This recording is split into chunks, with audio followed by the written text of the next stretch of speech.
and welcome back to my YouTube video. I am so excited to talk about this quarterly books. And the reason why I'm saying that is because the way I'm going to be doing it is I'm going to be every month when I finish reading, I'm going to film about that book and then put it all together into a video. So when you see book 2, it may not be me in the same shirt or same hairdo. I may be totally different because it will be a different month. Technically, this is literally going up as soon as I'm done with the 3rd book for the quarterly review. So I'm gonna go ahead and go over book 1 of this quarterly review, which is Percy Jackson and the Olympians, Battle of the I want to say the Labyrinth. I don't know why. The Labyrinth. Book 4. I just got done filming the TikTok for this video, so if you haven't seen that, you can go check it out. You'll probably see it on my TikTok before you see it on here, because I will be posting it at the end of the month when I'm done with the book. So if you want to see it a little bit before then, you can go over there, but I am going to be talking about it a lot more on here. This book was not my favorite. It was definitely better than like book 1 still, I will have to admit, but it is not as good as book 3. Book 3 is like top tier for me. I explained in my TikTok, you know, the way a storyboard goes is you've got your intro, which is packed full of information. You have your climax, you have your peak, and then you have your, you know, descend, and then you have your end. I can't remember what the descend's called, but that's kind of the way a story goes. You know, top tier to me is book 3. It was at its peak. You know, we had that risk, we had that loss, we had, you know, stakes. This book was more of, okay, we had that risk, we had that loss, we had those stakes. How do we cope with what we lost, what we risked, and the stakes that we were in? How do we cope with it? How do we get past it and move on to complete, you know, what's going on in the world? And book 4 did have some turns and twists that I was not ready for. You know, in the first chapter, you find out that there's these monsters that are resemblant of vampires, which is kind of cool to me because I didn't think that would be in this book. For me though, you know, the biggest turn is kind of what happens towards the end with Luke, and that's all I'm going to say about it.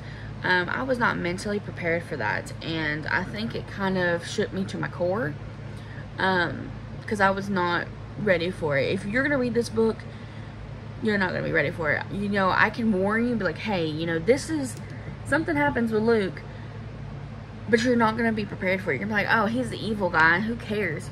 You're going to care. Even though you might hate him, you're going to care. What I also love about this book is, you know, we see Annabeth actually getting to lead the group a little bit more than Percy. You know, the past few books, it's always been Percy who makes the decisions. Well, this time, Annabeth is making the decisions. You know, we finally get to kind of see her, you know, Athena gifts being used. We get to see her be more aware of things. We get to see her being, kind of more Athena herself, in a way. And she kind of realizes, like, okay, I'm this leader, but to complete this mission, I have to do this, and I have to set my pride aside to be able to complete the mission. And it kind of deals with, you know, even though she's a teenager, she's learning, I have to set my pride aside to get what I need done so people don't die. And you know, it kind of deals with that. Like, you know, for me, if I was reading this when I was younger, when the books did come out, I feel like I would have been like, whoa, you know, I've never had to deal with this. I've never had to put my pride aside. My pride's never been an issue, but I've never had to put my pride aside and deal with something like this. For me as an adult, I do let my pride get in the way sometimes. You know, when I get very prideful, it does get in the way, and I have to set my pride aside sometimes. And this is a great book to read as an adult, not just as a kid. And so, yeah, book 1, it may not be my favorite out of the books, but it's still a great book. It's definitely my top 2. You know, I've got the 3rd book, and then the 4th book's like right under it. It's still a good book, not because of like the action and the risk and all that, more of mentally. You know, there's so much mental stuff going on. Like, we're coping with death. How do you get past death? How do we deal with someone passing that we loved? How do we get past pride? How do we get past, you know, all these feelings that we're having? You know, in this book, Percy gets stuck on Calypso's island. And in Calypso's story, I don't know if you're aware of it, in the Odyssey, she's trapped on this island. She has immortality. And the fates send her someone to love, but they'll never stay because that person's already taken. So it's someone who always will leave her. And we have to deal with that. You know, she tells that story to Percy, and you know what's going to happen. And she tells that story to Percy, and, you know, it's coping with, okay, what do I have to do? But I don't want to do it because I want to stay. But at the same time, I have to do this. This is my mission. This is my prophecy. This is my legacy. I have to leave, even though I don't want to. It kind of just, it's so much mental stuff that happens that for a child to read this, I don't know if they would 100% grasp the concept. But for an adult reading this, it makes you wonder, like, okay, what would I have done if I'd read this at a younger age? Would I have as many mental problems as I have now? Because I fight with anxiety and depression, and seeing, you know, these characters in the books exemplate, I don't know if that's the right word for this, but, you know, show that they can be an adult almost, makes you wonder, like, okay, what if I had read these books when I was younger? Would it have helped me better? So I definitely recommend this if you're going to share it with a child, if you're gonna read it yourself. I mean, I'm an adult and I read it, who cares? Sorry, my timer cut me off, but I definitely recommend this book if you guys want to get it. So I'm going to pass it on to Editing Anna to take you to book 2 of this month's recap. I hope you enjoyed that one. Welcome to book number 2. Today is the 30th of May. I've officially finished this book this week. I got a late start, and I did change my mind. I did go out to McKay's, which is a thrift store, bookstore, and book 3 is actually going to be The Heroes of Olympus, The Lost Hero. I will be starting that one officially starting tomorrow, which is May 31st. You guys will see this in June, so I'm just telling you the date as I'm filming. I will be starting it tomorrow, so I'm getting like a day ahead. But the Lost Hero books are a little bit bigger than the Percy Jackson series. It's still kind of the same, but I will talk more about this book in the last part of the video. So this is book 2. Book 2 is the final chapter of Percy Jackson and the Olympians. We finally see, you know, this story that we've been reading for over 5 books come to a final close. You know, there's some plot twists that I was not prepared for. Like, there was so much packed into this that it was like, if it was a movie, which I know the Percy Jackson series is being done by Disney Plus. So I'm hoping this happens if they get to this season, but if they don't, I'll be upset. But if it was a movie, it would be like action pack after action pack. Like, there's no pause for them. There's no like break for them.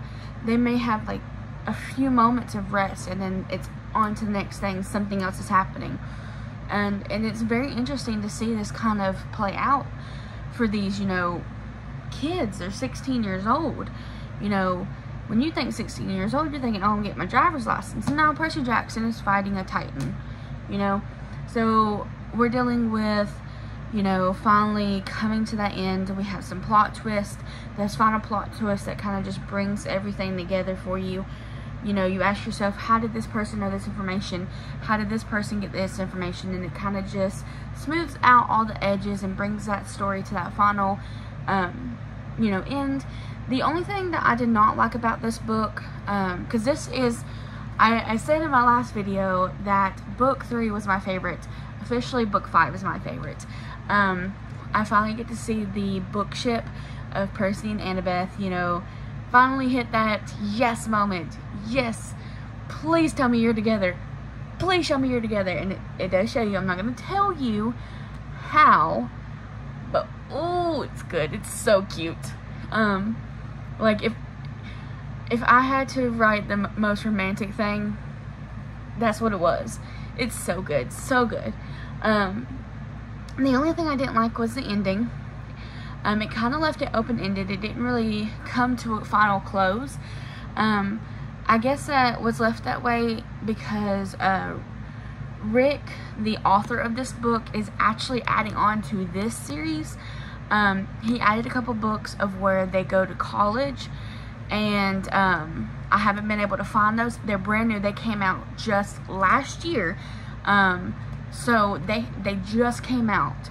So I'm going to read them in order of how they were written. So that's why the Heroes of Olympus is going to be next. This book overall, I really did enjoy. It was action-packed, and you guys know I love action-packed books. There was never a dull moment, and it was really, really good. It's exactly how I wanted the book to end. I was a little bit sad at some parts because there were some characters that I really, really liked that I hated seeing go. And there was moments where I thought, you know, my favorite ones were going to be killed off. And so I'm very happy with the outcome. I couldn't have thought for a better outcome than what I got. I highly recommend this series. It's a good series, especially if you have young ones. My kiddos kept asking what I was reading, and I'm gonna have to reread these books to them or let them start reading. And this is a little bit above their reading level, so I may have to read to them, but I hope I can read these to them because I think both kiddos would love it. I know Trey would love it because it's got sword fighting in it. So, but I highly recommend this. This is so good. I can't wait to read the next book. I'm so ready to get onto that. But that is all for book 2. So I'm going to take it away to Anna with future me with the final book for this month's recap. Or this quarterly recap of reading. Welcome back to the third quarter of our book review. You're going to be seeing this all together, but I have been making this over the past 3 months, trying to read. And, you know, April and May were easy books. I was getting to the Percy Jackson series. It was a series that I was in love with, and it was so easy to read those books.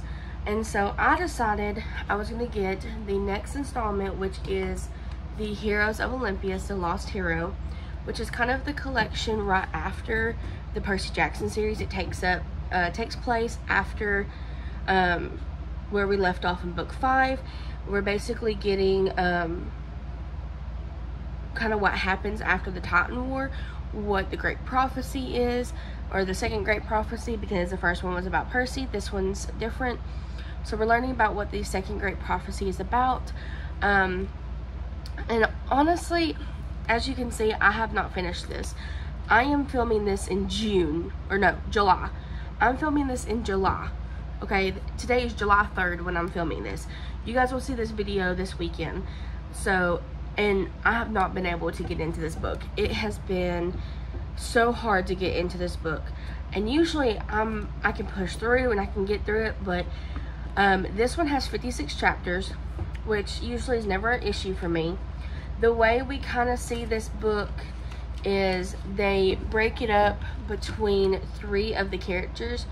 So each character gets about 2 chapters, and then it changes to a different character, in the next one. So we go to Piper, then we go to Leo, and then we go back to Jason. So every character gets 2 chapters before it changes into a different chapter. So if honestly you read the book from one person's perspective, it would maybe be like 10 chapters. But it's like, basically it's like 3 books put into one about the same story, just from a different person's perspective. Which I usually like, because I liked knowing people's different, the characters' different perspective.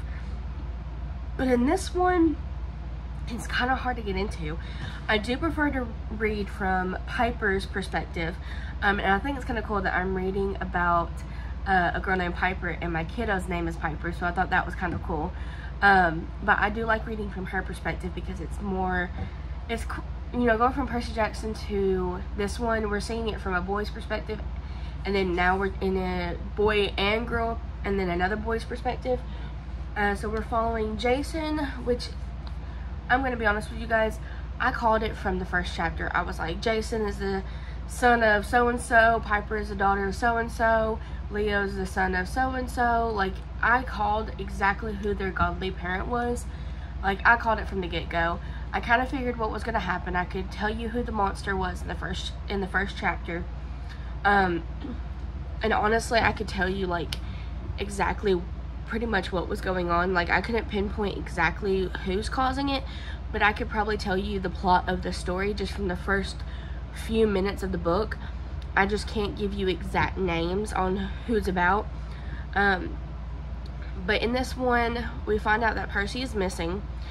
Jason doesn't know who he is or where he came from. His memory is completely gone.